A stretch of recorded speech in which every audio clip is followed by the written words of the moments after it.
Naaalala ni Dr. Althea Reyes nang may perpektong kalinawan ang maaraw na hapon na iyon ng Marso. Ang amoy ng antiseptiko mula sa ospital ay lumaganap sa mahabang pasilyo habang siya'y naglalakad, at ang mga nurse ay magalang na tumatabi sa kanyang daraanan. Magandang hapon po, Dra. Reyes. Ngumiti siya at tumango bilang tugon. Sa kanyang kaliwang kamay, dala niya ang isang kahangahangang two-tier na cake na ipinagawa niya para sa kaarawan ng kanyang anak, pinalamutian ng mga sirena na gawa sa fondant. Sa pinakatuktok, isang sirena na pinag-usapan ng kanyang anak sa loob ng isang buong buwan. Sa kanyang kanang kamay, isang gift bag. Sa loob nito, isang pares ng custom-made na cufflinks na inabot ng 3 linggo para gawin. Sa likod nito ay nakaukit ang monogram ng kanilang mga inisyal na A at D, isang regalo para sa kanilang ika-6 na anibersaryo ng kasal. Gusto niyang sorpresahin ang asawa. Dumating ng kalahating oras na mas maaga at sabay silang magmaneho papunta sa bahay ng pamilya sa Tagaytay. Umakyat ang elevator sa Labipwete palapag kung saan matatagpuan ang tanggapan ng Chief of Medicine. Kakaiba ang katahimikan sa pasilyo. Walang tao sa desk ng receptionist. Tila maagang umalis ang assistant. Nagpalit si Althea ng sapatos na may malambot na suwelas, kaya't halos walang tunog ang kanyang mga hakbang sa marmol na sahig. Nang papalapit sa pinto ng opisina, napansin niyang bahagya itong nakaawang. Mula sa loob ay may narinig siyang isang malamyos na boses ng babae. Hindi ka ba pwedeng bumalik mamaya? Nangako ka noong huli, pero sinira mo na naman ang pangako mo. Nanigas ang kamay ni Althea sa doorknob. Binawi niya ito. Sumunod ang malambing na boses ni Dr. David Dave De Leon. Puno ng lambing na hindi pa niya narinig ni minsan sa 6 na taon nilang pagsasama. Makinig ka. Be good. Kaarawan ng anak namin ngayon. Nandoon si Papa. Nagbabantay. Kailangan kong bumalik at gampanan ang papel ng isang mabuting ama. Tumaas ng 1 oktaba ang boses ng babae, puno ng hinanakit. Lagi mo na lang akong iniiwan dito mag-isa. Bukas ng gabi, putol ni Dave, at ang kanyang tono ay parang nagpapakalma ng isang pusang mainipin. Bukas, ikakansel ako ang medical symposium at dadalhin kita sa members-only club na iyon, na 3 beses mo nang sinusubukang pasukin. Gusto mo ng gallery? Sasamahan kita sa contemporary art show na iyon. Kahit saan mo gusto. Sa siwang ng pinto, isang guhit ng liwanag ang tumama sa pasilyo. Sa guhit na iyon, nakita ni Althea ang isang payat na braso na nakapulupot sa navy blue na suit ni Dave. Ang mga kuko ay pininturahan ng pinakauso na kulay ng panahon, isang mainit na terakota. Si Andrea Chan iyon, ang kanyang administrative assistant. 26 taong gulang. Sa hospital gala noong nakaraang taon, si Althea pa nga ang nagtakip para sa kanya. Nang maparami ito ng inom ng alak, pinanood niya ang kamay ni Dave na dumapo sa brasong iyon, hindi para itulak kundi para haplusin ito ng may pag-aalaga, ang paraan ng paghawak ng isang lalaki sa kanyang kerida. Hindi binuksan ni Althea ang pinto. Nanatili siyang nakatayo roon ng mga 3 segundo. Sa 3 segundong iyon, isa lang ang ginawa niya. Kinuha niya ang kanyang telepono, pinindot ang voice recorder, at itinutok ang mikropono sa siwang ng pinto. Nag-record siya ng buong 14 na segundo. Sapat na iyon. Ang mga salitang iyon, na parang isang scalpel, ay malinis na humiwa sa 6 na taon ng kanilang pagsasama. Lumalabas na lahat ng pagpunta nila sa amusement park kasama ang kanilang anak. Ang mga family dinner, kung saan magtataas siya ng kopita ng alak, at taimtim na sasabihing, "My wife is gold. Thank you for everything." Maging ang kanilang family photo sa nightstand. Lahat pala ay isang pagganap. Tumingin siya sa cake sa kanyang kaliwang kamay. Ang fondant na sirena ay may maliliit na kumikinang na mata. Gusto ng kanyang anak ng asul na buntot. At nagmaneho si Althea sa 3 magkakaibang panaderya sa Makati para mahanap ang tamang kulay. Para ito sa anak ko, hindi para sa kanya. Maingat na inilipat ni Althea ang cake sa kanyang kanang kamay. At gamit ang kaliwa, binuksan ang gift bag. Kinuha niya ang mga cufflinks, ang malamig na pilak, ay sumalo sa liwanag ng pasilyo. Tiningnan niya ang ukit na A at D, at bigla siyang nakaramdam ng pagkahilo, pisikal, at nanggagaling sa sikmura niya. Sa dulo ng pasilyo, may isang dilaw na biohazard waste container para sa mga kontaminadong materyales na hindi nare-recycle. Naglakad siya palapit. Itinaas ang takip, at inihulog ang mga cufflinks sa loob. Ang pagtama ng metal sa plastik ay lumikha ng isang mahinang tunog. At parang isang buntong hininga. Pagkatapos, kinuha ni Althea ang kanyang telepono at nagpadala ng text kay Dave sa Viber. Traffic sa EDSA. Susunduin ko na si Liana at mauuna na kami sa Tagaytay. Tapusin mo na ang trabaho mo at sumunod ka na lang sa amin doon. Ang mga salita ay nag-aalala. Ginagampanan niya ang kanyang karaniwang papel, ang maunawaing asawa ng Chief of Medicine. Matapos ipadala ang mensahe, isinara niya ang thread at binuksan ang isa pang contact, si Attorney Anton Noblejas, ang kanyang kaklase sa kolehiyo, na ngayon ay ang pinakamagaling na annulment lawyer sa buong Metro Manila. Nag-type siya ng 4 na salita. May oras ka ba? Importante. Pagkaraan ng 3 segundo, dumating ang sagot nito. Isinilid ni Althea ang telepono sa bulsa ng kanyang coat at bitbit ang cake. Nagtungo sa elevator. Pagdaan sa nurses station, napansin siya ng isang batang nurse na ngumiti ng buong init. Dra. Reyes. Ang ganda niyo po ngayon. Happy birthday po kay Liana. Salamat. Ngumiti siya pabalik. Ang kanyang boses ay matatag, tulad ng ibabaw ng isang lawa na walang alon. Sa sandaling sumara ang mga pinto ng elevator, nakita niya ang kanyang refleksyon.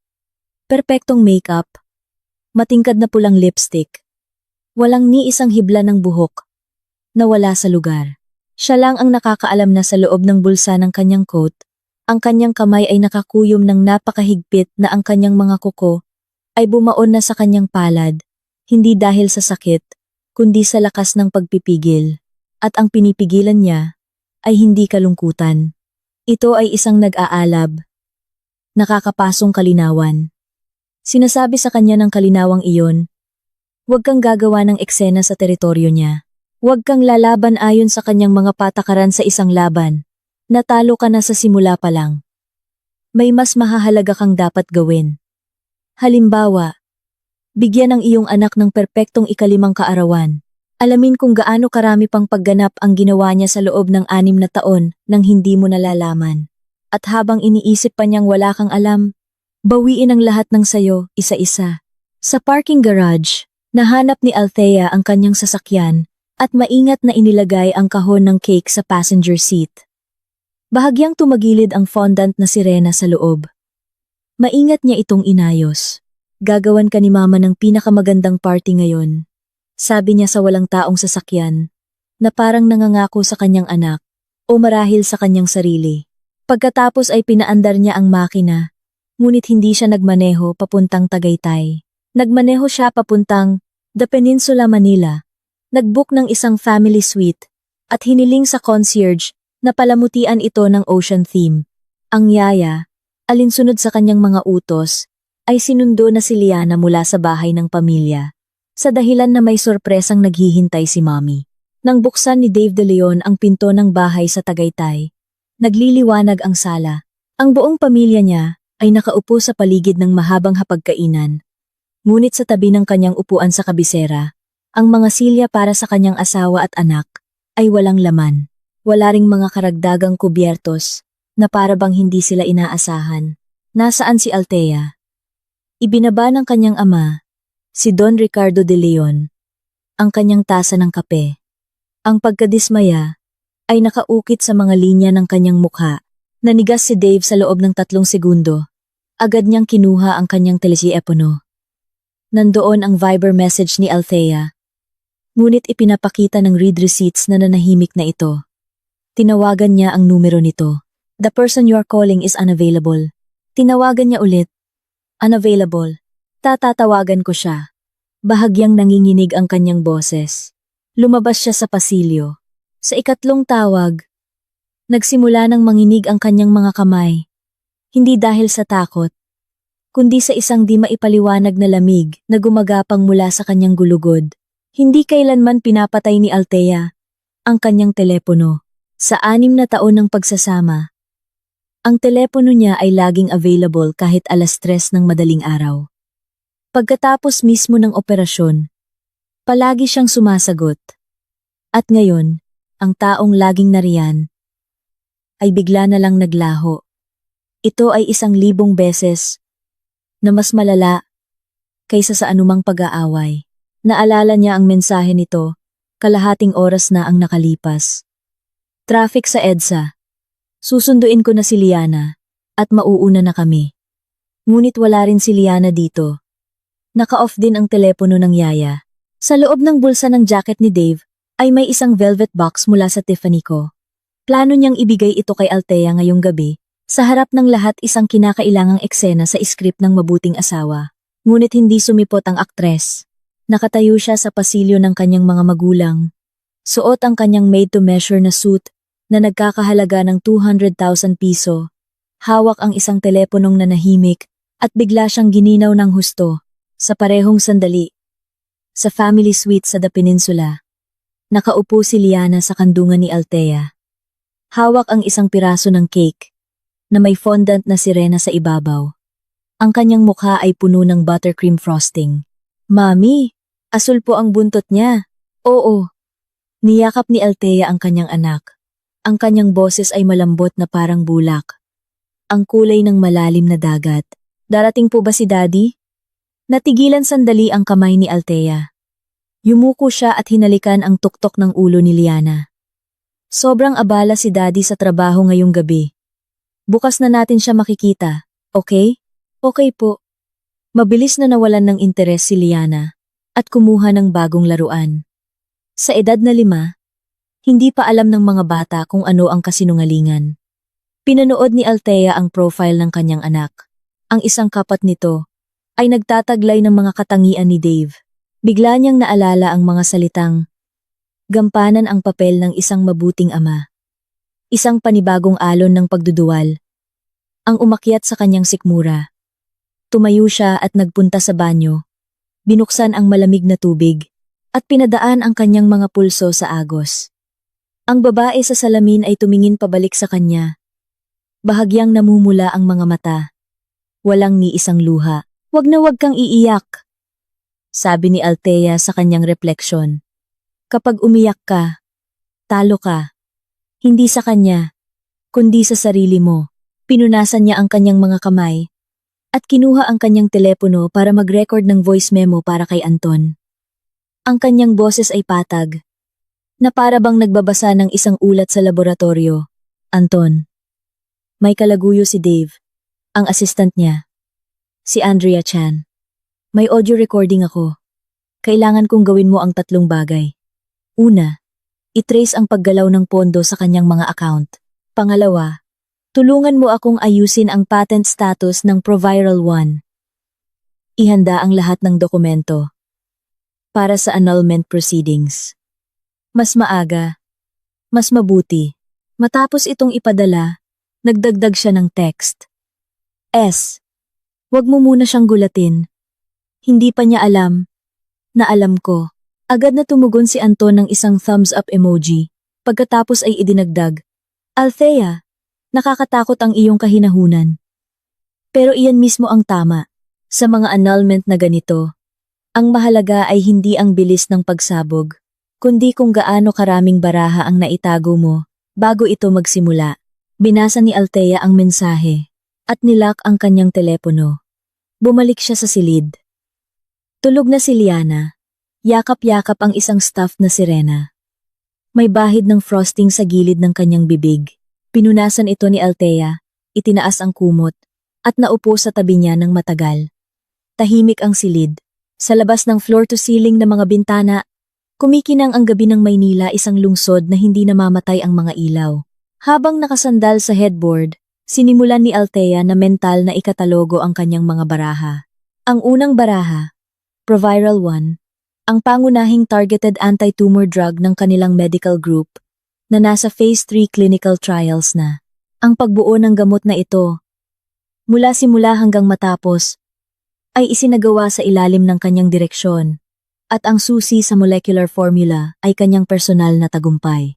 Nang sila'y ikasal, hinikayat siya ni Dave na ilipat ang patent bilang isang technological contribution sa kapital ng kumpanya. Ngunit ang shareholder agreement ay naglalaman ng isang clause na iginiit niya. Sa pagkakataong mapawalang bisa ang kasal, ang technological contribution ay maaaring bawiin ng nag-ambag na partido nang walang anumang kondisyon. Tumawa si Dave noong pinirmahan niya ito at sinabing, "Hindi tayo kailanman maghihiwalay." Ang pangalawang baraha, ang kanyang sarili. Si Dr. Althea Reyes, 32 taong gulang, PhD in Pharmaceutical Sciences. Estudyante ng isang nangungunang research academician. May akda ng 6 na publikasyon sa mga nangungunang international scientific journals.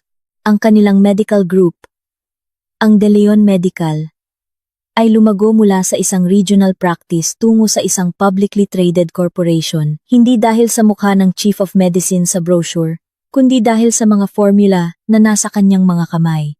Ang pangatlong baraha, si Don Ricardo De Leon, ama ni Dave. Matalas ang matanda, at sa buong buhay niya, 2 bagay ang pinahalagahan niya higit sa lahat: reputasyon at ang pagpapatuloy ng kanyang angkan.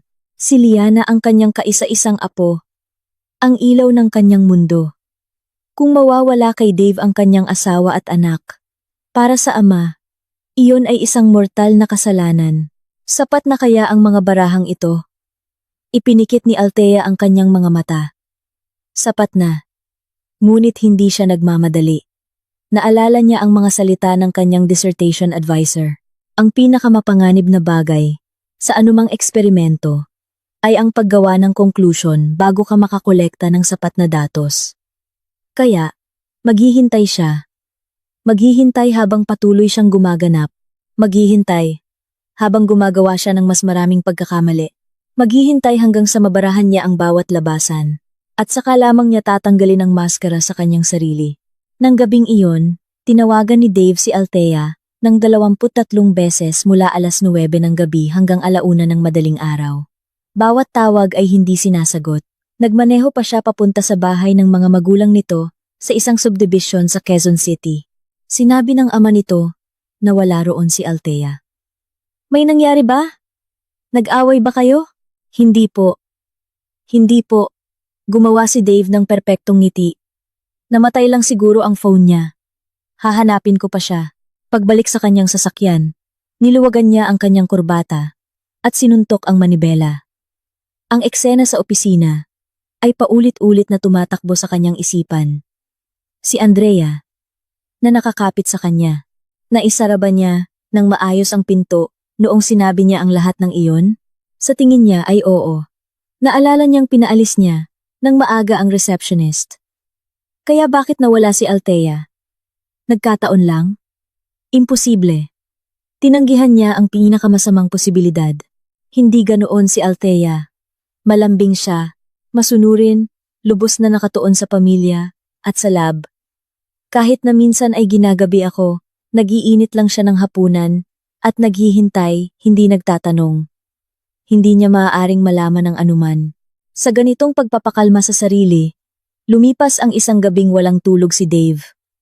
Kinabukasan, nakatanggap siya ng text mula kay Althea. Ang tono, tulad ng dati, ay malumanay.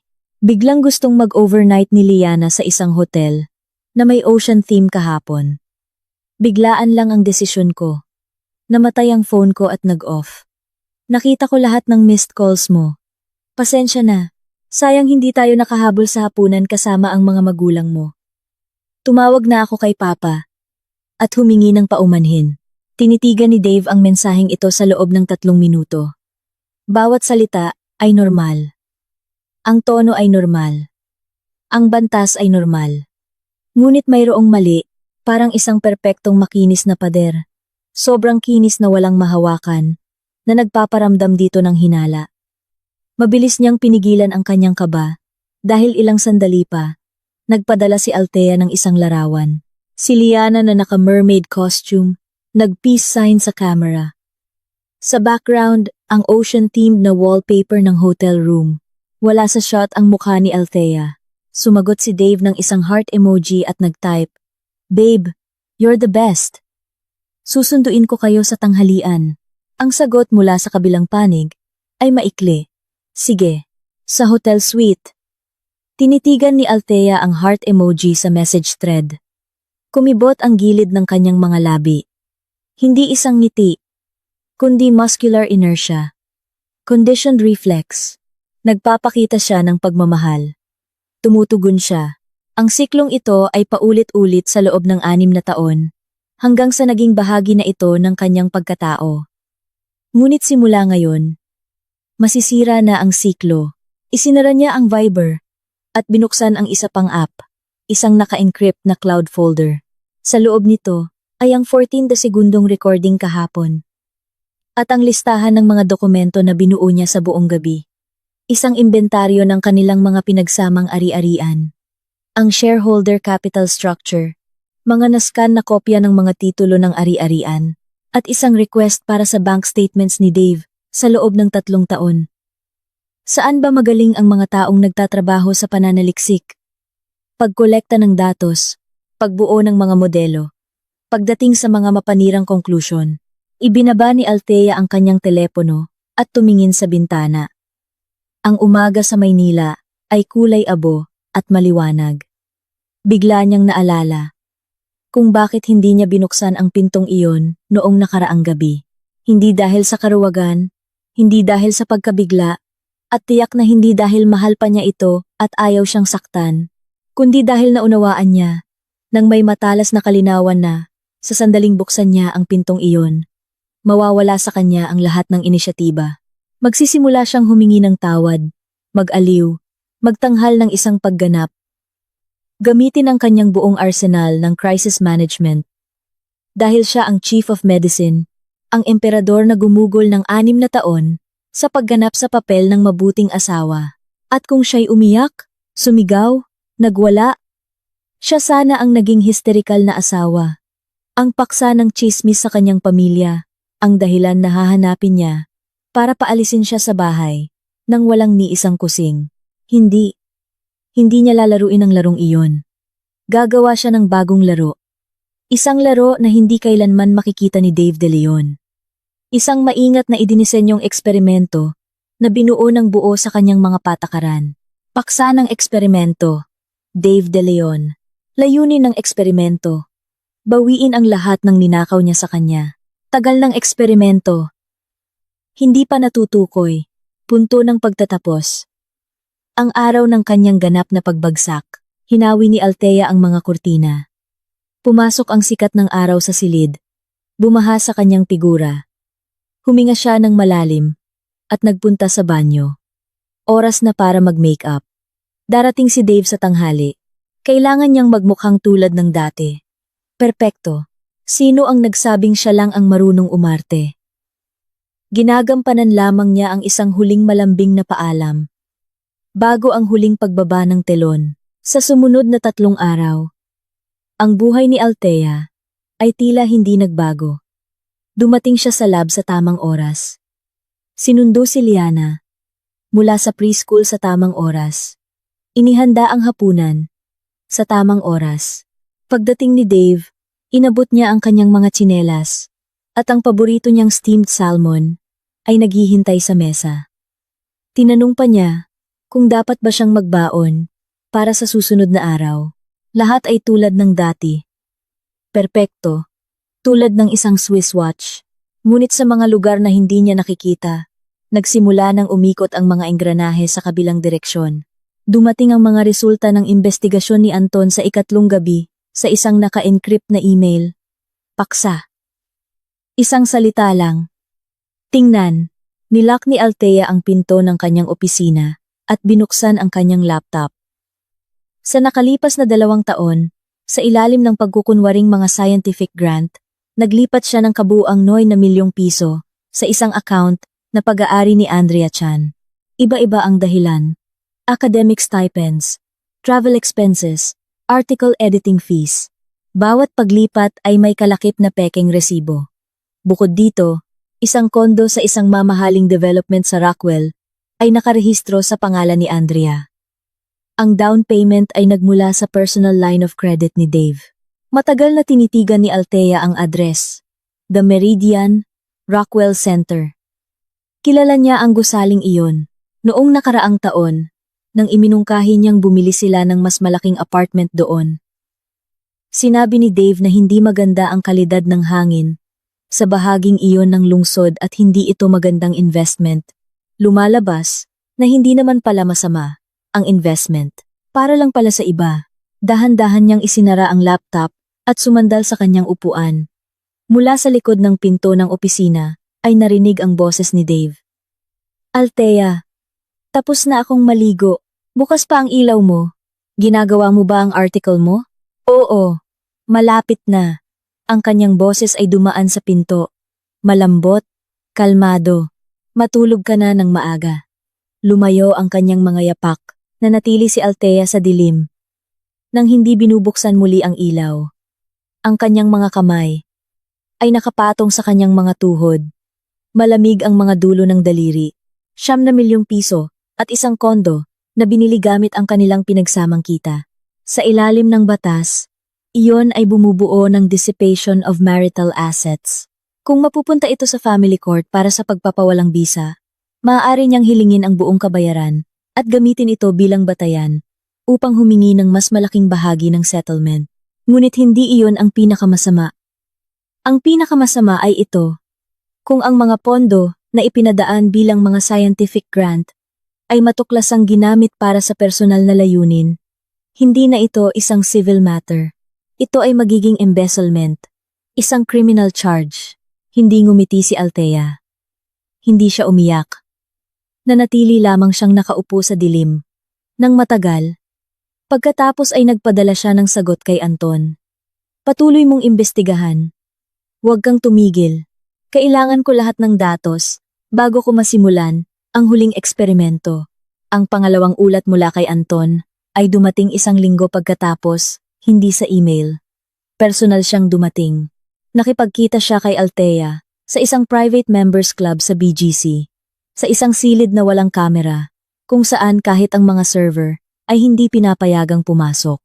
Althea, umupo ka bago mo tingnan. Inilipat ni Anton ang isang folder sa kanya. Binuksan niya ito.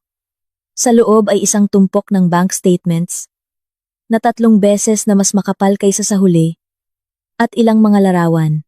Si Dave at Andrea sa iba't ibang lokasyon, mga larawang kinunan sa nakaraang 1 taon at kalahati, isang pribadong screening room, ang balkonahe ng kondo sa Rockwell, at isang larawan ni Andrea na naka-silk slip, nakasandal sa balikat ni Dave sa balkonahe, ng tila isang resort hotel sa isang tropikal na lugar.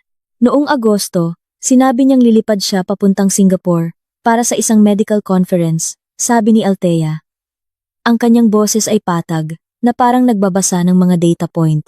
Dinala niya siya sa Amanpulo, sabi ni Anton. Bihira siyang mataranta. Nagsindi siya ng sigarilyo. Althea, may isa pa. Yumuko siya. Nalaman ko na 3 buwan na ang nakalipas. Nakita si Andrea sa isang OBGYN office. Hindi ako sigurado kung kay Dave ang pagbubuntis. Pero tumutugma ang timeline. Hindi niya ito itinuloy nagkaroon ng miscarriage. Pero ang emergency contact na nakalista sa kanyang file, huminto siya, ay si Dave. Naging napakatahimik ng silid. Ibinalik ni Althea ang mga larawan sa folder isa-isa. Ang kanyang mga kilos ay magaan, na parang nag-aayos ng mga research sample. Walang nakikitang emosyon sa kanyang mukha. Ngunit napansin ni Anton na ang mga daliring may hawak sa mga larawan ay namuti. At ang mga kuko ay nag-iwan ng maputlang gasuklay sa kanyang balat.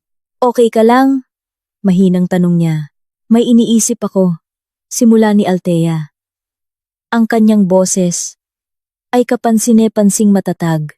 Noong pinunan niya ang emergency contact form na iyon, nasa lab ako, nagpapatakbo ng final datasets para sa phase 3 ng Proviral 1. Nagtrabaho ako ng walang day off sa loob ng 47 na araw. Bumaba ako ng 8 pounds.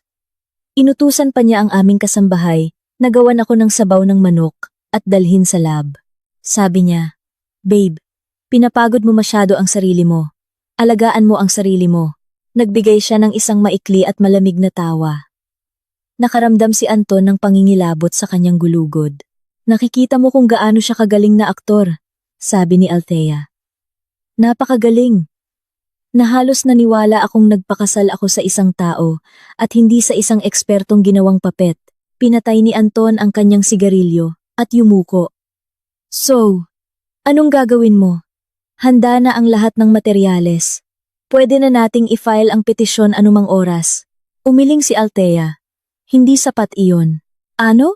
Ang pagpapawalang bisa lang sa kasal at paghahati ng ari-arian, ang pagsira sa kanyang reputasyon sa loob ng ilang araw.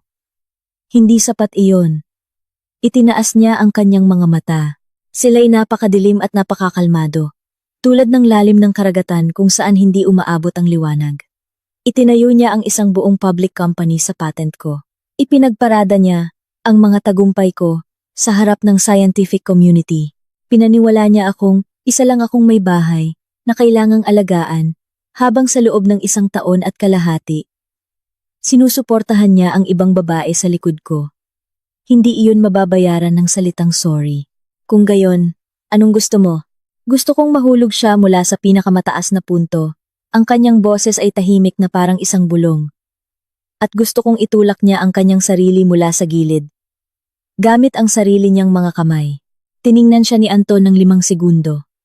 Pagkatapos ay dahan-dahan siyang sumandal sa kanyang upuan at ngumiti. Sige, kung gayon, dahan-dahan tayo. Gaano karaming oras ang kailangan mo? 2 buwan.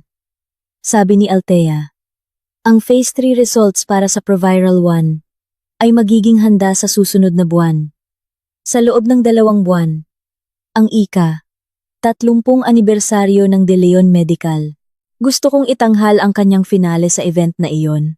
Sa harap ng lahat, itinaas ni Anton ang kanyang tasa ng tsaa at bahagyang idinikit ito sa hindi nagalaw na tasa ni Althea. Kung gayon, para sa isang matagumpay na finale, hindi sumali si Althea sa toast. Isinara niya ang folder at isinara ang kanyang bag. Sinelyuhan ito tulad ng pagselyo ng ebidensya. Anton, lumingon siya, patayo na. Sa mga darating na linggo, maaaring kailanganin kong patuloy na umarte. Gampanan ang papel ng walang kamalay-malay na mabuting asawa sa harap niya. Pwede mo bang bantayan ng isang bagay? Kung si Andrea ay kamakailan lang na sinusubukang alamin kung nasaan ako. Nag-aalala ka bang pupuntahan ka niya? Hindi ako nag-aalala na pupunta siya. Binuksan ni Althea ang pinto. Nag-aalala ako na hindi siya pupunta. Ang araw na gawin niya iyon, ang aking pinakamagandang pagkakataon. Ang hula ni Althea ay napatunayang tumpak na parang isang calibrated na instrumento. Sa 2 linggo, nagpakita si Andrea. Noong hapon na iyon ng 2:00, kalalabas lang ni Althea sa lab. Habang papalapit siya sa parking lot, isang figura na naka-beige na wool coat ang lumabas mula sa likod ng isang konkretong haligi. Naka-full makeup si Andrea, na may matingkad na pulang lipstick, nakatayo sa tabi ng kotse ni Althea, na may namumulang mga mata at bahagyang namamaga ang ilong, na para bang kagagaling lang sa pag-iyak, ngunit umiyak siya ng napaka-estetiko, sa maingat na paraan na hindi nakakasira ng eye makeup.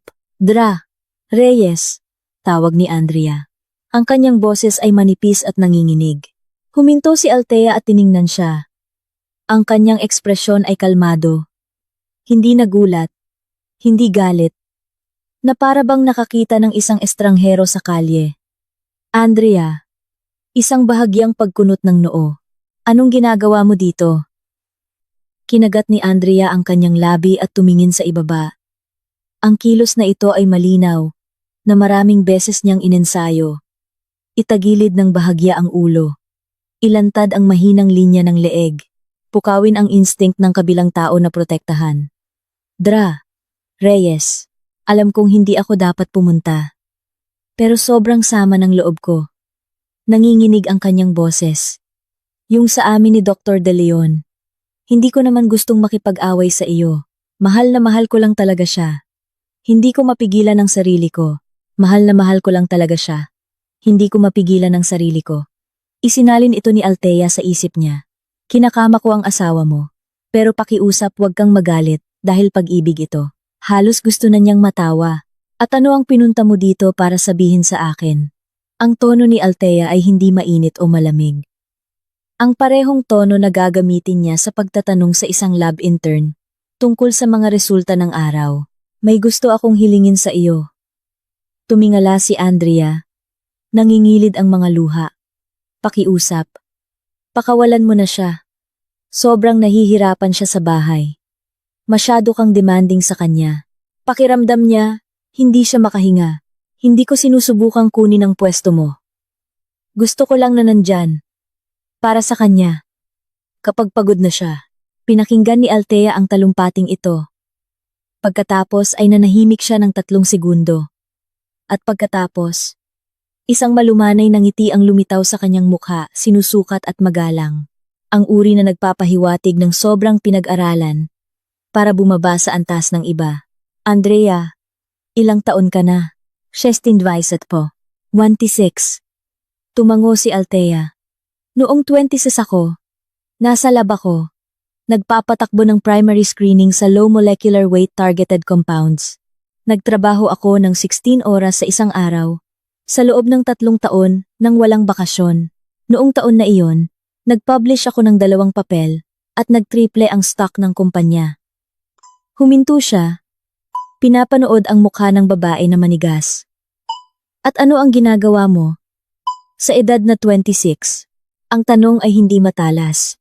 Ang tono ay pantay, ngunit ang epekto ay parang isang walang tunog na sampal sa isang maingat na pinulbos na bula ng sabon. Namutla sandali ang mukha ni Andrea, pagkatapos ay bumalik siya sa kanyang postura ng nasaktang kahinaan. Reyes, hindi ako naparito para makipag-away. Andrea! Sabi ni Althea, binubuksan ang pinto ng kanyang kotse. Bibigyan kita ng isang payo. Hindi nagiging ginto ang basura dahil lang pinulot mo ito. Ang tanging mangyayari, nadudumihan ang mga kamay mo. Sumakay siya at isinara ang pinto.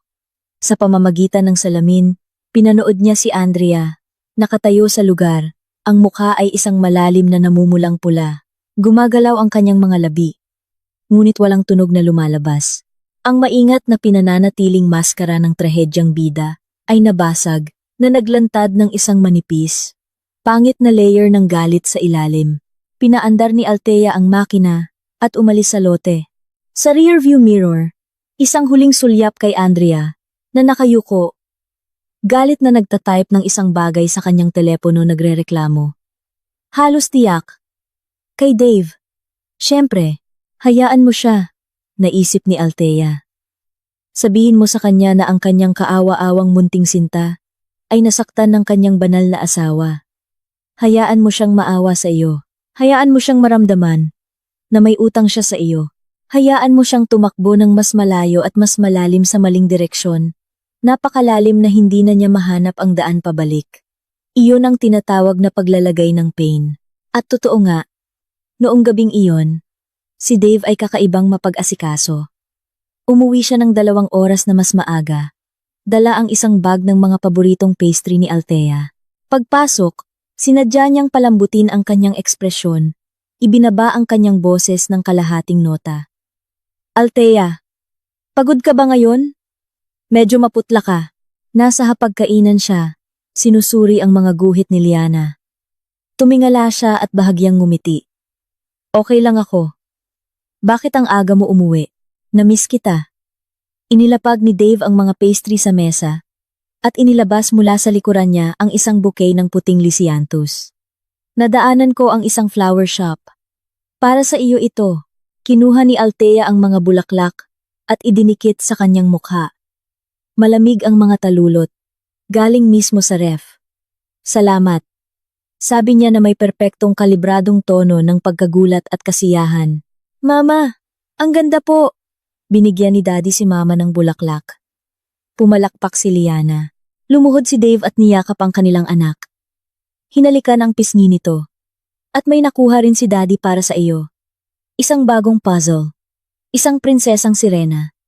500 piraso. Yehey! Sigaw ni Liana. Napaka-perpektong larawan. Nagdala ng bulaklak ang asawa para sa asawa. Nagdala ng regalo ang ama para sa anak. Nagtipon-tipon ang pamilya. Lahat masaya. Kung may sinumang tumingin sa bintana sa sandaling iyon, makikita nila ang isang modelong pamilyang Pilipino. Ngunit alam ni Althea ang presyo ng bouquet na ito. Halos katumbas ito ng kanyang psikolohikal na kabayaran para sa anumang mga katiyakan na kailangan niyang ialok kay Andrea pagkatapos ng kanilang engkwentro sa hapon. Nainis mo ang tao ko. Kaya dapat akong maging espesyal na mabait sa iyo para balansehin ang guilt. Kung mayroon pa siyang natitira, inayos niya ang mga bulaklak sa isang florera. Sa kusina, habang pinuputol ang mga tangkay, nasugatan niya ang kanyang daliri. Isang patak ng dugo ang dahan-dahang lumabas. At pagkatapos ay nahulog sa isang puting talulot ng lisianthus. Pula sa puti, parang isang simbolo. Inalis niya ang bulaklak na may mantsa ng dugo at itinapon sa basura. Nagpatuloy ang buhay sa kakaibang tensyonadong katahimikan na ito. Sa araw, nagtatrabaho si Althea sa lab sa data ng clinical trial ng Proviral 1. Iyon ang kanyang tunay na trabaho. At ang kanyang pinakamahalagang baraha. Sa gabi, nagluluto siya ng hapunan. Tinutulungan si Liana sa kanyang mga gawain. At nakikipagpalitan ng ilang nakagawiang parirala kay Dave. Minsan, sumasagot siya ng mga tawag sa silid tulugan na may mahinang boses. Nagkukunwari siyang hindi naririnig. Minsan sa kalagitnaan ng gabi, umiilaw ang screen ng kanyang telepono at agad niyang pinapadilim ito. Nagkukunwari siyang tulog. Nagsimula pa siyang makipaglaro sa kanya. Isang gabi, habang nakaupo si Dave sa kama, pagkatapos maligo at may ginagawa sa kanyang telepono. Mabilis niyang nilock ang screen nang mapansin niyang lumabas si Althea mula sa banyo. Sadyang lumapit si Althea at niyakap siya mula sa likuran. Honey, mukhang pagod ka nitong mga nakaraang araw. Nanigas si Dave sa isang iglap. Pagkatapos ay kinaugaliang tinapik ang kanyang kamay. Yung hospital credentialing process lang ngayon. Magpahinga ka sa weekend na ito. Ang kanyang boses ay malambot. Malapit mismo sa kanyang tainga. Huwag mong masyadong pilitin ang sarili mo. Oo. Sa likod niya, ngumiti si Althea. Hindi niya ito nakikita. Tingnan mo siya. Walang bahid ng pagsisisi. Kailangan mo ng kaluluwa para makaramdam ng pagsisisi. At ang kaluluwa niya ay marahil namatay sa unang gabing kasama niya si Andrea. Ang natitira ay inersya na lamang. Ang inersya ng pagpapanatili ng anyo, ng pagprotekta sa kanyang mga interes, ng pagpapanatili ng maskara, ng mabuting asawa at ama. Sa ika-5 linggo, isang buwan bago ang ika-30 anibersaryo ng gala, pumasok ang eksperimento ni Althea sa kritikal na yugto nito. Noong araw na iyon, pumasok siya sa lab tulad ng dati, ngunit pagkatapos ng tanghalian, kumuha siya ng afternoon off. Nagmaneho siyang mag-isa papunta sa isang prestihiyosong office tower sa Makati. Nang magbukas ang mga pinto ng elevator sa ika-42 palapag, isang lalaki ang nakatalikod sa kanya sa floor-to-ceiling, na bintana na tanaw, ang Ayala Triangle Gardens. Ang kanyang charcoal suit ay perpektong akma sa kanya. Matangkad, tuwid ang likod, ang kanyang tindig ay nagtataglay ng likas na kumpiyansa ng isang taong sanay na nasa tuktok. Lumingon siya. Dra. Reyes. Carlos Imperial. Carlos Imperial. Ang de facto na pinuno ng pribadong mundo ng pananalapi ng Pilipinas, tagapagtatag at chairman ng Imperial Capital. Sa pangkalahatang publiko, halos hindi kilala ang kanyang pangalan. Hindi siya lumalabas sa mga listahan ng Forbes, hindi nagbibigay ng mga panayam, hindi dumadalo sa mga society event, ngunit sa mga business circle. Alam ng lahat na may 3 tao na ang mga personal na numero ng telepono ay nasa mga pribadong contact ng mga sekretaryo ng gabinete. Isa siya sa kanila. 35 taong gulang. Walang asawa. Walang naitalang romantikong kasaysayan. Isang reputasyon na kasing linis ng isang blankong pahina. Mr. Imperial. Tumawid si Althea sa mesa at naupo sa tapat niya. Humihingi ako ng paumanhin sa abala. Nang irekomenda ka ni Anton, sinabi niyang kung gusto ko ng ganap na seguridad sa usapin ng aking patent, ikaw lang ang pagpipilian. Tiningnan siya ni Carlos Imperial. Ang kanyang mga mata ay isang mapusyaw at malamig na amber sa silid na may backlight. Tila sila ay analytical, tumpak, ngunit hindi ito ang lamig ng isang taong tumitingin mula sa itaas, tulad ng madalas na mga mata ni Dave. Ito ay ang lamig ng isang kapantay. Ang lamig ng isang manlalaro na sinusuri ang isa pang malakas na manlalaro sa board. Dra. Reyes, nagsimula siya. Ang kanyang boses ay mababa at pantay. Nabasa ko ang iyong papel tungkol sa Proviral 1. Sa totoo lang, ang molecular architecture sa disenyong ito ay hindi bababa sa 2 taon na mas advanced kaysa sa anumang katumbas sa buong mundo. Ang katotohanang inilipat mo ito sa De Leon Medical bilang isang technological contribution. Huminto siya. Ay isang pag-aaksaya. Tinaasan siya ng kilay ni Althea. Ibig sabihin? Ibig sabihin, bahagyang yumuko si Carlos. Hindi nagbago ang kanyang tono. Kung magpasya kang ihiwalay ang teknolohiyang ito sa isang standalone na entity, maaari kitang bigyan ng isang plataporma na pag-aari mo ng buo. Hindi bilang isang mamumuhunan, kundi bilang isang partner. Pantay. Walang kondisyon. Pinag-aralan siya ni Althea. Hindi umiwas ng tingin si Carlos, hindi nagmadali, hindi namilit. Nanatili lamang siyang kalmado. Tulad ng isang batong buhay. Bakit mo ako tinutulungan? Diretsong tanong niya. Mayroon ka bang alitan? Sa De Leon Medical? Umiling si Carlos. Hindi karapat-dapat ang De Leon Medical na maging katunggali ko. Ang pahayag ay inihatid sa isang ganap na patag na tono. Walang pagyayabang, walang paghamak, isang katotohanan lamang. Ngunit sa pagiging patag na iyon, naroon ang buong bigat nito. Si Dave, na gumastos ng daan-daang libo sa pondo para sa kanyang kerida at isang kondo, ay itinuturing ang sarili na mapagbigay. Ang lalaking nakaupo sa tapat niya ay kamakailan lamang na gumamit ng $200 milyong para bilhin ang isang buong pharmaceutical manufacturing chain. At hindi man lang ito na balita, ibang liga. Hindi lang sila naglalaro ng parehong laro. Kung gayon, bakit? Kiit ni Althea. Nanahimik si Carlos ng ilang segundo. Pagkatapos ay sinabi niya ang isang bagay na hindi niya inaasahan. Noong 5 taong gulang ako, iniwan ng aking ina ang isang nakakasakal na pagsasama. Mag-isa kasama ako. Wala siyang anuman noon, kundi ang kanyang sarili. Lumipat ang kanyang tingin sa skyline sa kabila ng salamin. Kinalaunan, itinayo niya ang Imperial Capital mula sa wala hanggang sa kung ano ito ngayon. Ang minana ko ay hindi lamang isang kumpanya. Minana ko ang kanyang paninindigan. Ang mga talentadong tao ay hindi dapat makulong sa mga relasyon na nagpapababa sa kanila. Hindi nagsalita si Althea sandali. Pagkatapos, Mr. Imperial, tatanggapin ko ang iyong alok ng partnership. Pero mayroon akong isang kondisyon. Silang, hanggat hindi ko pa formal na pinuputol ang aking ugnayan sa De Leon Medical, anumang kontak sa pagitan natin ay dapat manatili sa pinakamahigpit na kompidensyal. 3 tao lang ang dapat makaalam tungkol dito. Kasama na si Anton. Siyempre, tumango si Carlos at inilipat ang isang dokumento sa kanya. Naghanda ako ng isang paunang draft. Pwede mong dalhin. Kung may mga tuntunin na hindi angkop sa iyo, babaguhin natin. Walang pressure sa timeline. Kinuha ni Althea ang dokumento ilang malinis na papel. Mahusay at tumpak. Walang nasayang na salita. Mabilis niya itong sinulyapan. Pantay na shares. Independiyenteng karapatan sa pagpapasya. Isang malinaw na mekanismo ng pag-alis. Walang mga clause na lumilikha ng personal na dependency. Mr. Imperial, tumayo siya. Ang iyong estilo ng pagnenegosyo ay nagpapaalala sa akin ng isang mahusay na idinisenyong protocol sa laboratorio.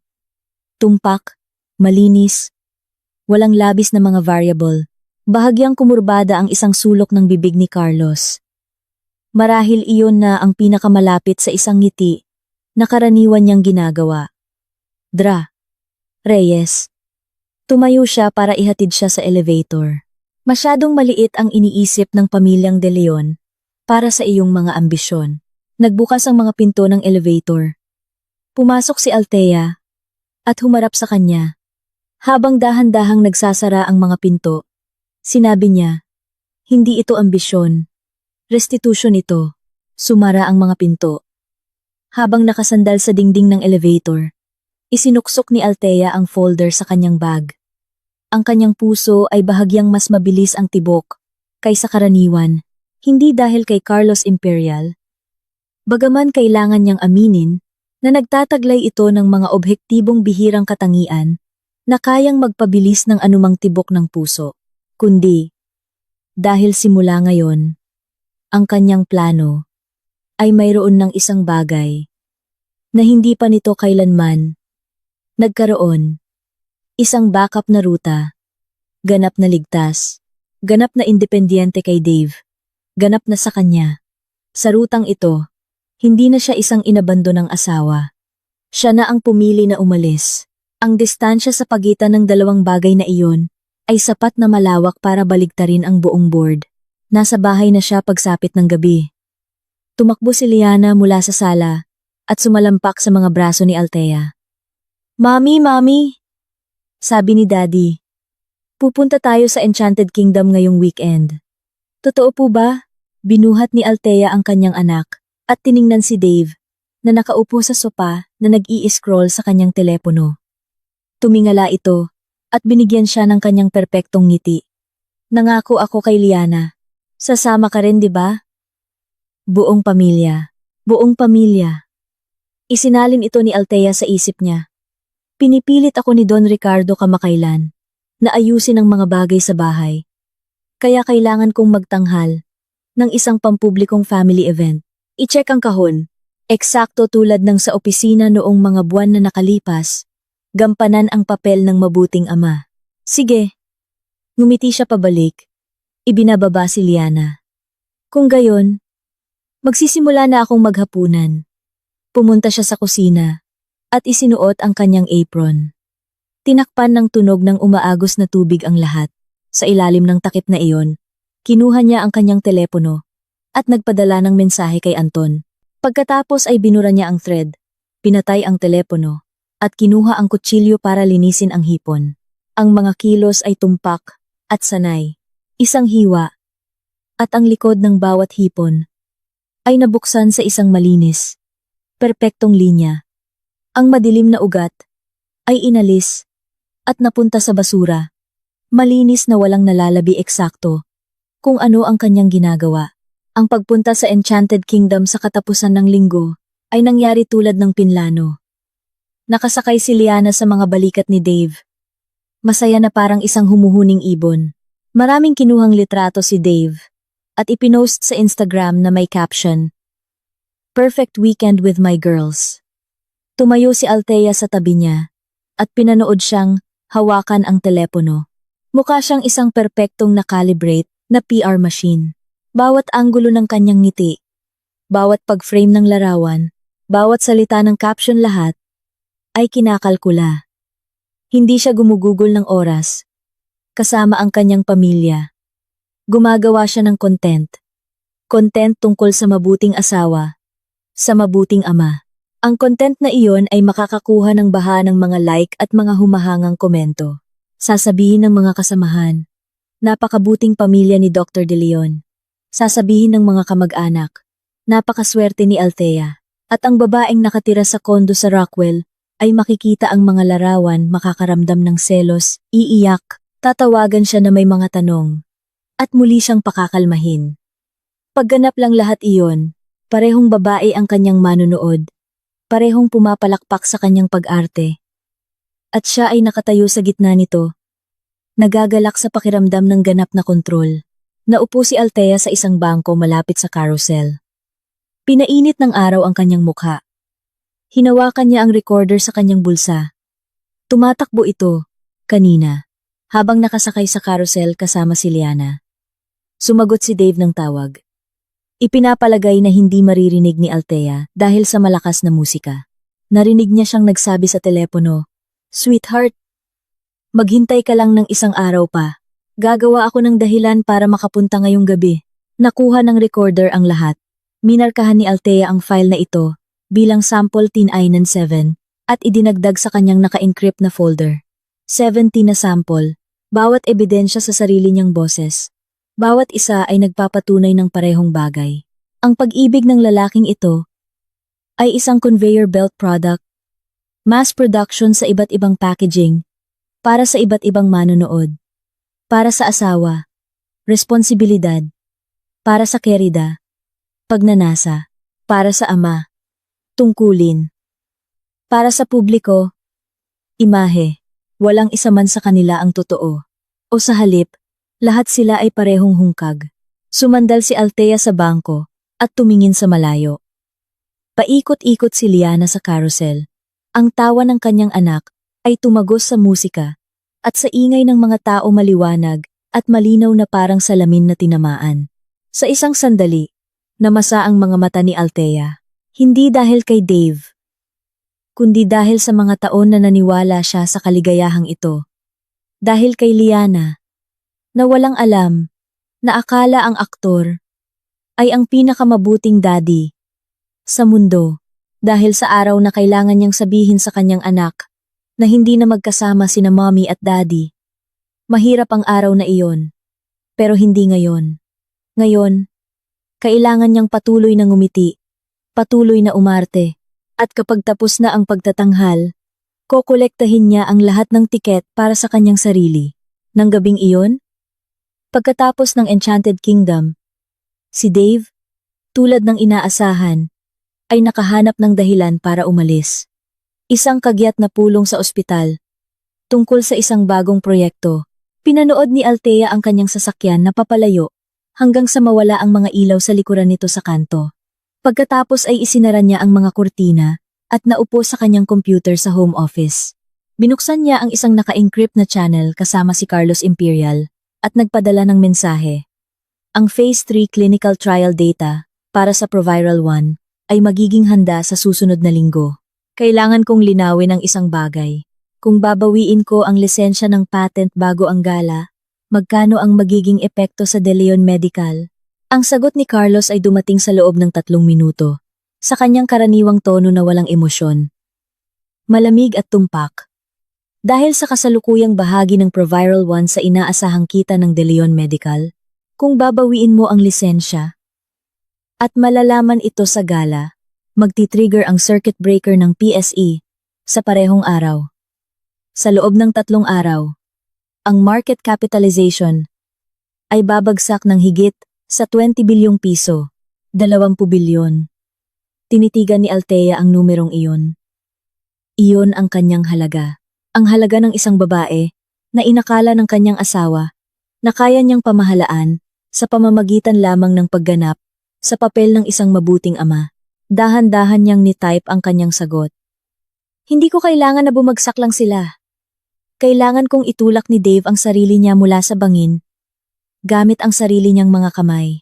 Hindi nagtanong si Carlos ng mga detalye ng kanyang plano.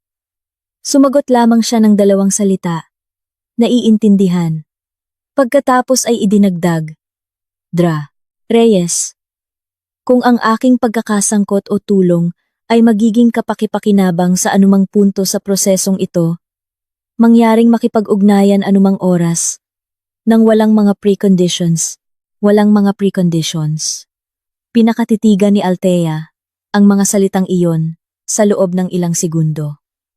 Hindi kailanman sinabi ni Dave sa kanya ang walang mga preconditions. Bawat pabor na inialok niya ay may kapalit. Tingnan mo kung paano kita inaalagaan. Gusto niyang sabihin. Ang subtext.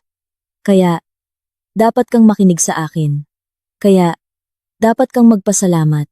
Kaya, hindi mo ako dapat ipahiya. Itinulak niya ang isipang iyon. Hindi ito ang oras. Isinara niya ang channel at binuksan ang isa pang file. Ang draft ng isang Memorandum of Understanding. Isa na maingat niyang ginagawa hindi pineke, ngunit naglalaman ng isang nakamamatay na depekto. Sa darating na linggo, plano niyang ialok kay Dave Sa ilalim ng pagkukunwaring gustong iligtas ang kasal at isang kahandaang magpatawad. Isang kasunduan na tila napakapaborable sa kanya. Ang laman ng kasunduan, isusuko niya ang kanyang karapatan sa eksklusibong mga karapatan sa Proviral One. Bilang kapalit, si Dave, sa kanyang sariling pangalan, ay magsisilbing garantor para sa isang bagong charitable medical foundation na tinatawag na Quiet Harbor. Sa panlabas, ito ay ebidensya ng kanyang pagsuko. Magpapasya si Dave na nanalo na siya. Iisipin niya, mahina talaga ang mga babae sa huli. Bigyan mo sila ng kaunting init, ialok ang tamang insentibo, at papayag sila sa kahit ano. Ngunit nakasulat sa charter ng Quiet Harbor, nakabaon sa fine print, ay isang clause na matutukoy lamang ng isang first-rate na financial attorney. Isang clause tungkol sa mga timeline. Kung mayroong anumang hindi itinalagang paglipat ng pondo na naitala sa mga account ng foundation sa loob ng 180 araw, lahat ng personal na ari-arian ng guarantor ay sasailalim sa automatikong judicial seizure. At dahil alam ang likas na katangian ni Dave, ang pag-iwan sa pera ng foundation na hindi nagagalaw sa loob ng 100 araw ay magiging imposible para sa kanya, tulad ng pagwawalang bahala ng pating sa pain. Gagalawin niya ito, palagi niyang ginagawa. Dahil palagi niyang pinaniniwalaan na siya ang pinakamatalinong tao sa silid. Nagtrabaho si Althea buong gabi sa pagpino ng plano. Nang sa wakas ay nasave niya ang huling bersyon 4:00 ng umaga. Kararating lang ng sasakyan ni Dave sa driveway. Narinig niya ang tunog ng pagsara ng pinto. Mabilis niyang isinara ang kanyang laptop. Pumunta sa silid tulugan. Humiga. At ipinikit ang kanyang mga mata. Pumasok siya. Amoy siya ng pabango ng iba. Hindi sa kanya. Sa dilim, tahimik siyang naghubad, naligo, tinuyo ang buhok. Pagkatapos ay maingat na humiga sa tabi niya. Inilagay pa niya ang kanyang braso sa kanyang mga balikat, tulad ng ginagawa ng isang mabuting asawa. Si Althea, nakapikit pa rin, ay naramdaman ang init ng kanyang kamay. Minsan, ang haplos na iyon ay nagbigay sa kanya ng pakiramdam ng kaligtasan. Ngayon, nagdudulot lamang ito ng pandidiri. Ngunit hindi siya gumalaw. Ang kanyang paghinga ay nanatiling pantay ang paghinga ng isang walang kamalay-malay, mahimbing na natutulog na asawa, pag-arte. Gumagaling siya rito araw-araw. Pagkatapos ng lahat, nagkaroon siya ng isang pambihirang guro 6 na taon ng pagtuturo. Sa ika-6 na linggo, sinimulan ni Althea ang ikalawang yugto ng kanyang plano. Nang gabing iyon, umuwi siya ng 1 oras, na mas maaga ng sadya. Habang nagpapalit ng sapatos sa pasukan, narinig niya si Dave na nakikipag-usap sa telepono sa kanyang opisina. Mahina ang boses. Nahuli niya ang mga susing salita. Matanda, mana, annulment is off the table. Hindi siya lumapit. Sa halip, pumunta siya sa kusina at binuksan ang exhaust fan para lumikha ng ingay.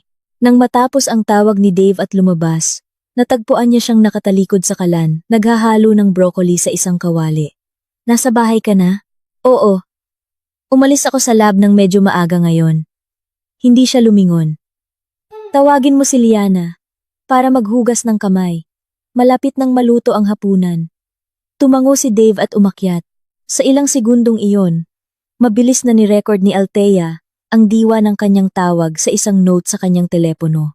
Hindi niya alam kung sino ang kausap nito, ngunit ang annulment is off the table ay sapat na para linawin ang isang bagay. Takot si Dave sa annulment, hindi dahil mahal niya siya, kundi dahil iyon ang mga patakaran sa kanyang pamilya. Makaluma si Don Ricardo de Leon. Sa buong buhay niya, kinamuhian niya ang 2 bagay. Kawalang galang sa mga magulang at pagtataksil sa kanyang sistema ng pagpapahalaga. Ang annulment ay moral na pagkabangkarote. At ang moral na pagkabangkarote ay nangangahulugang pagkawala ng karapatan sa mana. Habang ang De Leon Medical ay isang public company na ngayon, isang malaking bahagi ng orihinal na stock ay nasa kamay pa rin ng ama. Hindi pa niya kailanman isinagawa ang isang formal na paglipat ng pagmamay-ari na nangangahulugang lahat ng hawak ni Dave sa kasalukuyan ang kanyang titulo bilang Chief of Medicine, ang kanyang board seat, ang kanyang karapatan, sa ari-arian sa Tagaytay, ay nakabitin lahat sa manipis na sinulid ng pag-apruba ng kanyang ama, at ang presensya ng isang banal na asawa at isang pinakaiingatang anak na babae ay ang pangunahing buhol sa sinulid na iyon. Hindi niya siya maaring i-annul. Hindi ayaw, kundi hindi kaya. Nang maunawaan ito ni Althea, gumalaw ang gilid ng kanyang mga labi. Ngayon nakikita na niya ang buong larawan. Gusto ni Dave ng perpektong balanse. Asawa at anak para sa reputasyon. Kerida para sa kasiyahan. Itinuturing niya ang kanyang sarili na chess player. At lahat ng iba pa ay kanyang mga piyesa. Hindi niya alam na ang kanyang pinakamahalagang piyesa ay naging isang manlalaro na rin. Kinabukasan, inanyayahan ni Althea si Dave na magkape sa isang cafe malapit sa ospital. Pumili siya ng isang mesa sa tabi ng bintana at umorder ng 2 Amerikano. Nang pumasok si Dave at makita ang kanyang ekspresyon, isang pinag-aralang halo ng pagod at pag-aalinlangan, bahagyang kumipot ang kanyang mga pupil. Umupo siya at, nang hindi nagsasalita, sinimulang suriin siya. Dave. Nagsimula siya. Hawak ang kanyang tasa. Ang kanyang mga daliri ay bahagyang tensyonado, na para bang darating siya sa isang mahirap na desisyon. Gusto kitang kausapin. Ang kanyang postura ay halos hindi kapansin-pansing nanigas. Tungkol saan? Tungkol sa Proviral One. Tumingala siya. Sa kanyang mga mata ay isang maingat na nakalibrate na kahandaang sumuko. Marami akong iniisip nitong mga nakaraang araw. Mayroon tayong mga problema. Pero ayokong maapektuhan nito ang iyong karera. Napakarami mong inilaan sa Proviral One. Althea. Agad niyang sinubukang pumutol. Takot na babanggitin niya ang annulment. Hayaan mo akong matapos. Pinigilan niya siya ng isang kilos. Ang kanyang boses ay malambot, ngunit matatag. Gusto kong sabihin na handa akong magbigay daan sa patent. Ang commercial use ng Proviral One ay mananatili sa De Leon Medical. Hindi ko kokontrahin ang eksklusibong mga karapatan. Isang kislap ng hindi paniniwala ang dumaan sa mga mata ni Dave. Tulad ng isang manlalaro ng baraha, na hindi inaasahang nakakuha ng isang malakas na kamay. Ngunit mabilis niyang inayos ang sarili. Kinunot ang noo. At inayos ang kanyang mukha. Sa isang ekspresyon ng simpatiyang pag-aalala. Althea, hindi mo kailangang isakripisyo ang iyong mga interes para sa akin. Hindi iyon patas. Standard na linya. Naisip ni Althea na may panloob na pag-ismid. Ang kanyang hindi iyon patas ay hindi kailanman nangangahulugang pagtanggi sa isang biyaya. Ito ay isang magalang na pormalidad lamang nahahawakan hanggang sa ang biyaya ay direktang mailagay sa kanyang mga kamay. Nagpatuloy siya tulad ng inaasahan nito. Pero mayroon akong isang kondisyon. Silang, gusto kong personal kang magsilbing guarantor para sa isang bagong charitable medical initiative, ang Quiet Harbor Foundation. Maliit lang ang budget sa simula, sapat na ang 20 milyong piso. Ako ang mangangasiwa sa mga programa. Ikaw ang hahawak sa formal na pamamahala at mga garantiya. Inihatid niya ito na may tono ng kahinaan. Na para bang ang salitang partnership ay ang kanyang pagtatangka na pagdikitin ang kanilang gumuguhong pagsasama. Mabilis na kinuwenta ni Dave ang mga numero. Ang 20 milyon ay hindi malaki para sa kanya. At ang isang charitable foundation ay nangangahulugang mahusay na PR. Isang pagpapakita ng corporate social responsibility. Magugustuhan din ito ng kanyang ama. Higit sa lahat, kusang loob na isinusuko ni Althea ang eksklusibong mga karapatan sa Proviral One, ang buhay ng kumpanya, ipagpalit ang 20 milyon para sa isang 20 bilyong garantiya. Sinumang hangal ay tatanggapin ang deal na iyon. Halos hindi nag-atubili si Dave. Inabot niya at kinuha ang kanyang kamay. Althea, sumasang-ayon ako. Pamilya tayo. Mayroon ba tayong hindi maaayos sa pagitan natin? Pinisil niya ang kanyang kamay.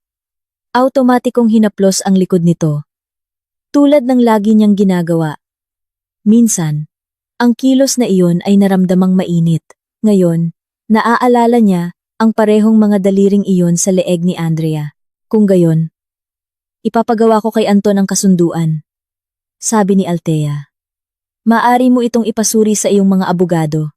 At kung mukhang tama ang lahat, pipirmahan natin. Deal. Nasa magandang mood si Dave. Nag-order siya ng isang hiwa ng cheesecake at itinulak ito sa kanya. Kumain ka. Namayat ka. Masunuring kumuha si Althea ng isang piraso at isinubo ito. Ang nakakasuya na tamis ng cream cheese ay natunaw sa kanyang dila. Lumunok siya. Sumama ang kanyang tiyan. Pagbalik sa kanyang sasakyan, pinayagan niyang bumalik sa neutral ang kanyang mga kalamnan sa mukha na nanigas sa ekspresyon ng malambing na asawa. Nagpadala siya ng mensahe kay Anton. Pumayag siya. Quiet Harbor Foundation. Ikaw na ang bahala. Itago ang 180-day clause sa appendix. Page 37. Ibaba ang font ng isang laki. Hindi babasahin ng kanyang mga abogado. Ang 40 pahina ng appendix. Nang salita sa salita. Sumagot si Anton. Kilalang kilala mo siya. Hindi sumagot si Althea doon.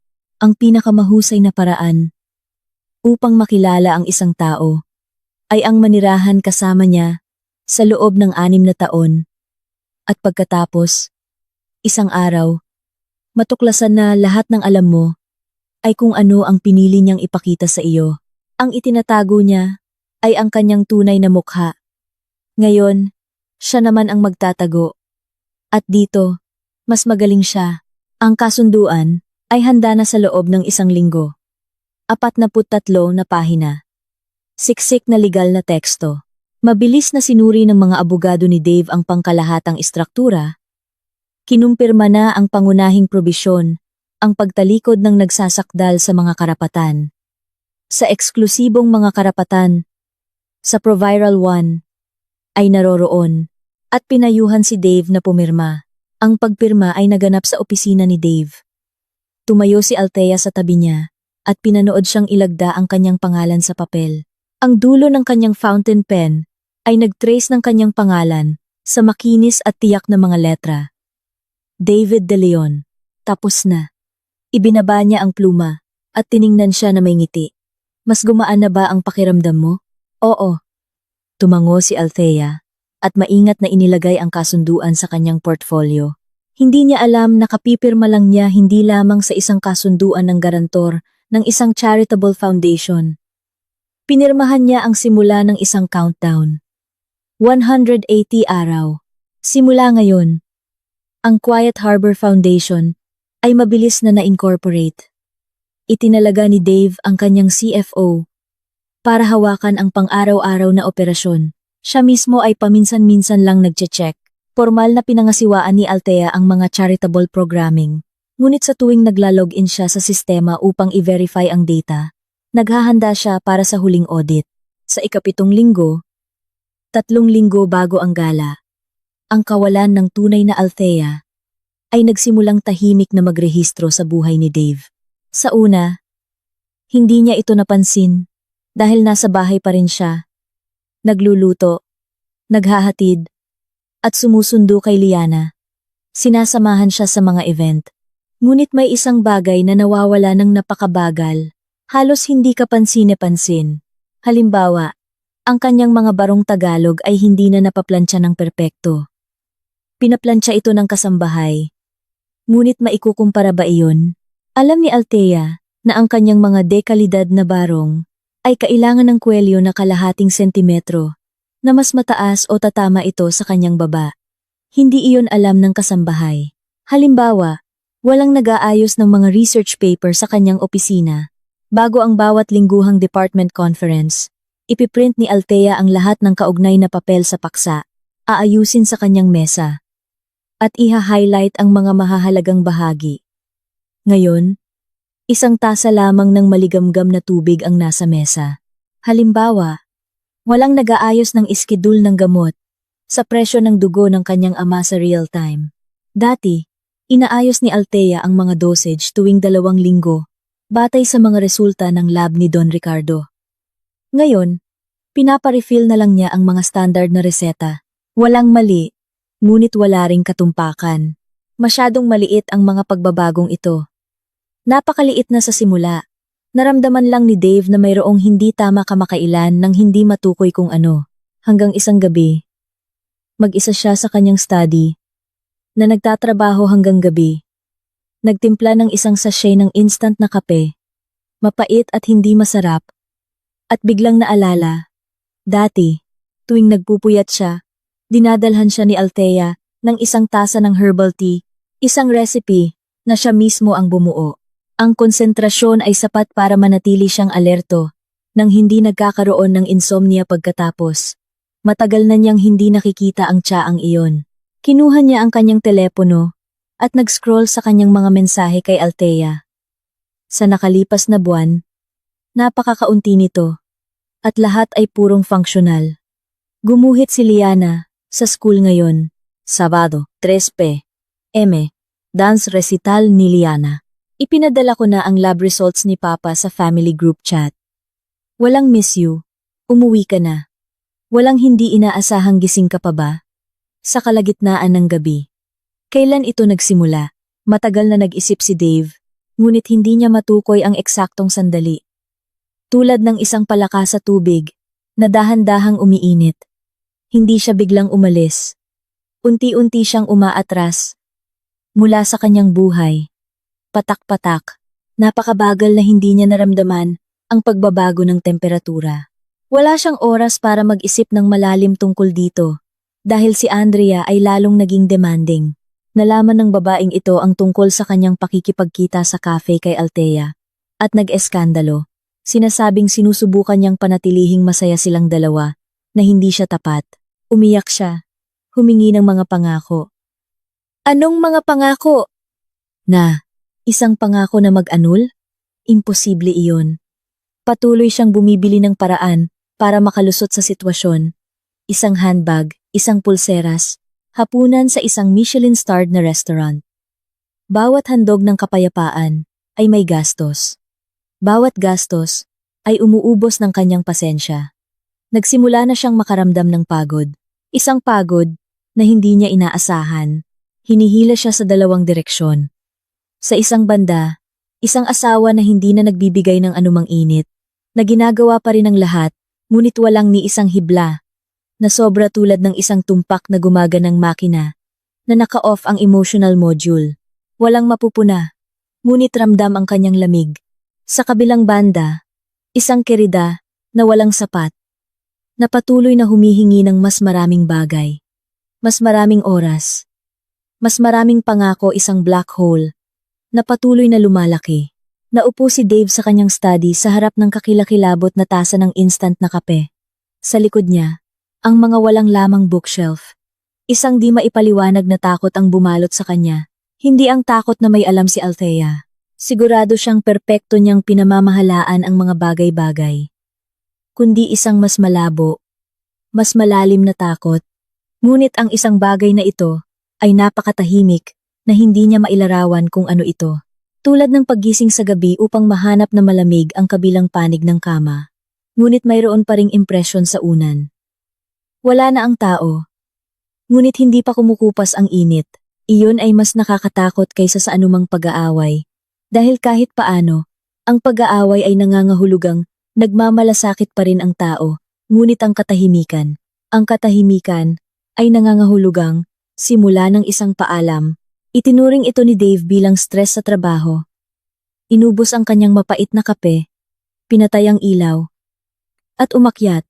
Tulog na si Althea, nakaharap sa dingding, kumot hanggang sa kanyang mga balikat. Pantay ang kanyang paghinga.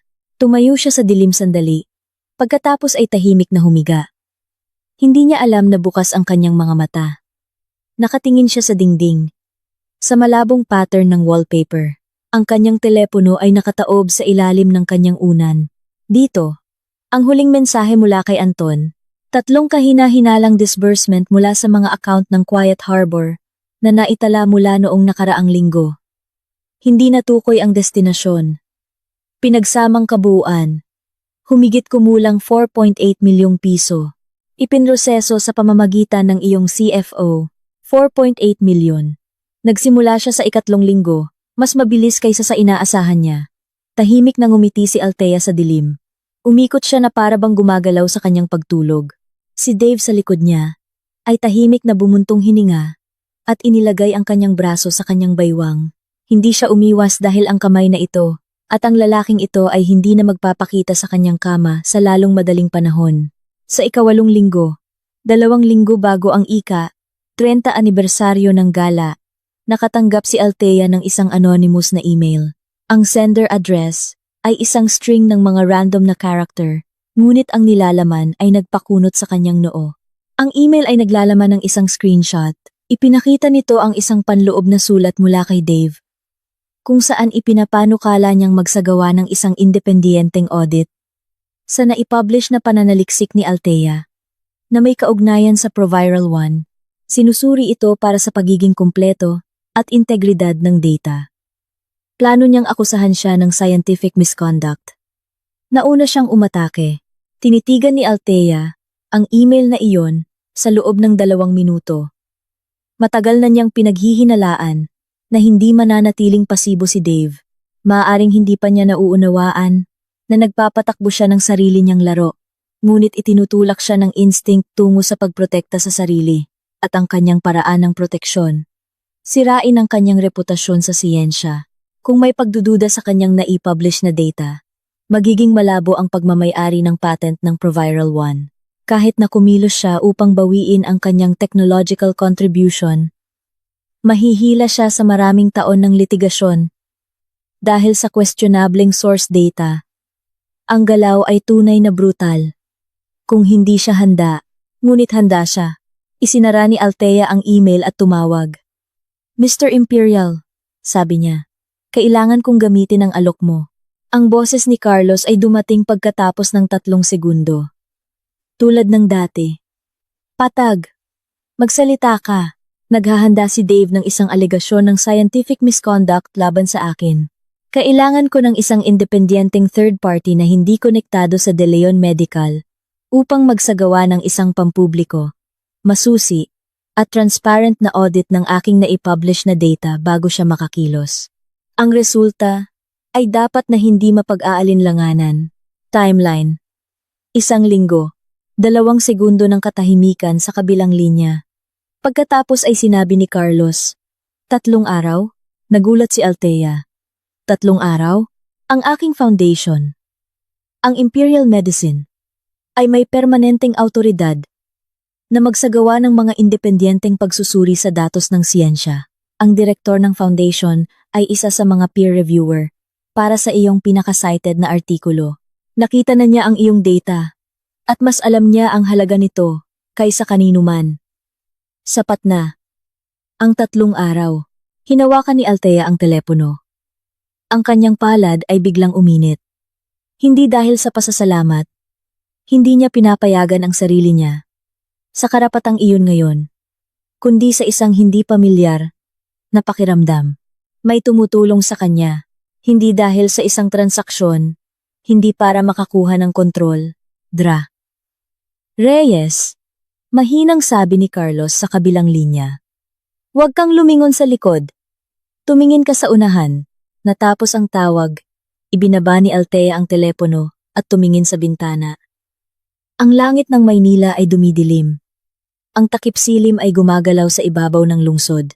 Nakatayo siya sa lab, napapaligiran ng mga pamilyar na instrumento at reagents na kasama niya sa loob ng 1 dekada.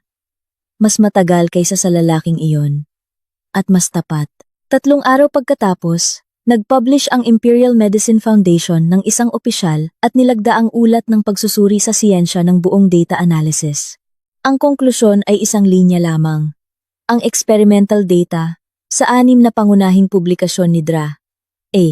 Reyes na nauugnay sa targeted molecule na ProViral 1 ay kumpleto, reproducible, at walang naglalaman ng mga indikasyon ng research misconduct. Nang gabing iyon, habang naging pampubliko ang ulat, nasa kanyang opisina si Dave, na gumagawa ng isang panloob na liham ng akusasyon. Nagping ang kanyang telepono isang abiso. Isang pangunahing industry journal ang nag-publish ng buong teksto ng pagsusuri. Tinitigan niya ang conclusion sa kanyang screen At ang kanyang mukha ay nagpalit-palit ng kulay puti, pagkatapos ay asul, pagkatapos ay isang pangit na kulay abo. Sino ang nag-leak ng kanyang plano? Sino ang nauna sa kanya? Hindi niya maintindihan. Ngunit isang bagay ang agad niyang naunawaan. Ang liham ng akusasyon ay hindi na maipapadala. Kung isang independenteng third party na ang nagpatunay kay Althea, ang kanyang akusasyon ay magiging malisyosong paninirang puri. Hindi ito makakasira sa kanya. Ilalantad nito ang kanyang sariling mga intensyon. Binura ni Dave ang draft at sumandal ng husto sa kanyang upuan, bumuntong hininga. Sa unang pagkakataon, nakaramdam siya ng isang tunay na banta na nagmumula kay Althea. Hindi ang histerikal na banta ng mga luha at eksena, kundi ang banta ng isang manlalaro na hindi mo nakikita ang kamay, na alam mong nakagawa na ng isang galaw. Tulad ng paglangoy sa malalim na tubig, at biglang maramdaman na nagbago ang agos. May gumagalaw sa malapit. Hindi mo ito nakikita, ngunit alam mong mas malaki ito sa iyo. 2 linggo na lang ang natitira, bago ang 30 anibersaryo ng gala ng De Leon Medical. Nagbago si Dave. Nararamdaman ito ni Althea.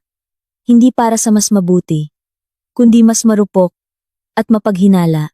Nagsimula siyang mas madalas na i-check ang kanyang schedule. Isang gabi, umuwi siya at natagpuan siyang nasa kanyang home office, na hinahalungkat ang mga drawer ng kanyang mesa. May hinahanap ka? Tanong niya. Nakasandal sa pintuan. Ang kanyang tono ay kaswal, na parang nagtatanong kung ano ang lulutuin para sa hapunan. Lumingon si Dave, kalmado pa rin, ang kanyang stock ng ngiti ay nasa lugar. Hinanap ko yung mga enrollment form para sa bagong eskwelahan ni Liana. Yung mga print mo, sabi ng teacher, kailangan nating magdala ng isa pang kopya. Nasa sala, sa ilalim na drawer ng console, sabi ni Althea, at pumunta sa kusina. Hindi niya siya sinita. Ang mga school enrollment form ay naisumite, 3 buwan na ang nakalipas. Kailangan niya ng dahilan para pumasok sa kanyang opisina. Ano ang kinatatakutan niya? Ano ang hinahanap niya? Halata ang sagot. Tinakot siya ng ulat ng Imperial Medicine. Nagsisimula na niyang maunawaan na may mga variable sa paligid niya na hindi niya mahanap. Sanay siyang kontrolin ang lahat, at sa sandaling nabasag ang kontrol na iyon, ang kanyang tugon ay ang pag-igtingin ang pagbabantay. Ngunit pinlano ito ni Althea. Lahat ng mahahalagang dokumento ay nasa kanyang naka-encrypt na cloud. Ang teleponong ginagamit niya araw-araw ay isang malinis na backup. Lahat ng komunikasyon kay Anton at Carlos ay sa pamamagitan ng isang hiwalay na naka-encrypt na sistema. Maaari niyang halungkatin ang buong opisina niya at makahanap lamang ng experimental data, mga draft ng artikulo, at mga guhit ni Liana. Sterile. Hayaan mo siyang maghanap. Kung mas matagal siyang walang mahanap, mas lalo siyang maguguluhan. Kung mas magulo siya, mas maraming pagkakamali ang gagawin niya. At totoo nga. Sa parehong linggo, 2 pang kahina-hinalang disbursement ang lumitaw sa mga account ng Quiet Harbor. Mas malalaking halaga, isang pinagsamang kabuuan ng halos 8 milyong piso na ipinroseso sa ilalim ng pagkukunwaring pagbili ng kagamitan. Ngunit na-trace ni Anton ang tatanggap. Isang shell company na inkorporada 3 buwan bago, na ang founding member ay pinsan ni Andrea Chan. Nang makita ni Althea ang ulat na ito, nasa lab siya na tinatapos ang huling data preservation para sa Proviral 1. Inalis niya ang kanyang guwantes at tiningnan ang mga numero sa screen ng kanyang telepono. Bahagyang kumurbada ang gilid ng kanyang mga labi. Ang 10 niong araw na clause ay na-trigger sa 12 araw. Mas reckless pa siya kaysa sa inaasahan niya. Nagpadala siya kay Anton ng isang tagubilin. I-file na ang emergency petition para sa asset preservation batay sa paglabag na ito. Gusto ko na ang opisyal na kautusan ng korte ay hawak mo na bago magsimula ang gala. Sumagot si Anton. Naka-file na. Inaprobahan ng hukom ang Temporary Asset Preservation Order.